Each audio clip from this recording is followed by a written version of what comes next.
Hi friend, नमस्ते। कैसे आप लोग? आशा करती हूँ ठीक होंगे। आप लोग के सामने बहुत ही प्यारा महादेव जी का होली गीत लेके आ गए। वीडियो पसंद आए तो लाइक और कमेंट जरूर करिएगा। बहुत ही प्यारा गीत है। जैसे आप लोगों ने पिछले वीडियो को लाइक शेयर कमेंट करके प्यार दुलार दिया है, वैसे ही प्यार दुलार दीजिएगा। तो चलिए शुरू करते हैं। देखते हैं मेरे महादेव जी के लिए कौन कौन लाइक शेयर कमेंट करता है। चलिए शुरू करते हैं।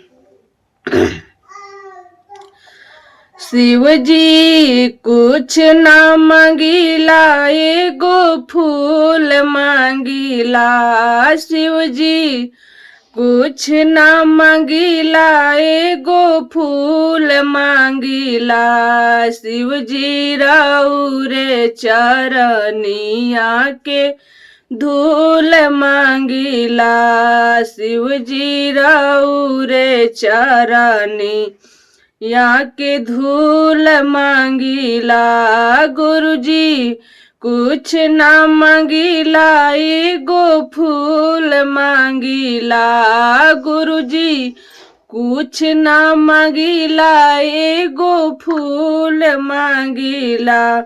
गुरुजी राउरे चरनिया के धूल मांगीला।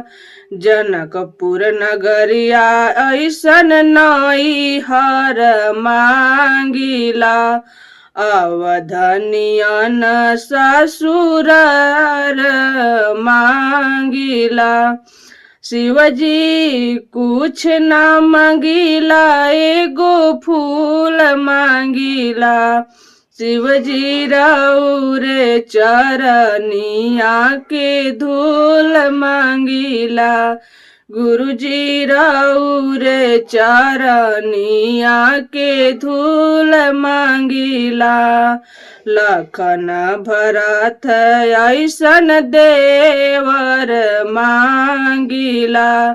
श्री राम ऐसन सुहाग मांगीना। गुरुजी कुछ ना मांगीला, एगो फूल मांगीला।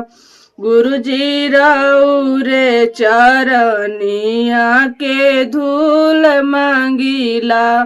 शिवजी राउरे चरनिया के धूल मांगीला।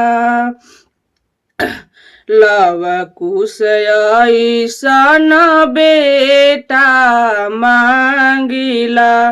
गोड़ावा लगन के पतोह मांगीला। गुरुजी कुछ ना मांगीला, एगो फूल मांगीला। गुरुजी राउरे चरनिया के धूल मांगीला। गुरुजी राउरे चरनिया के धूल मांगीला। वीडियो पसंद है तो लाइक कमेंट करिएगा जरूर। जय माता दी, हर हर महादेव।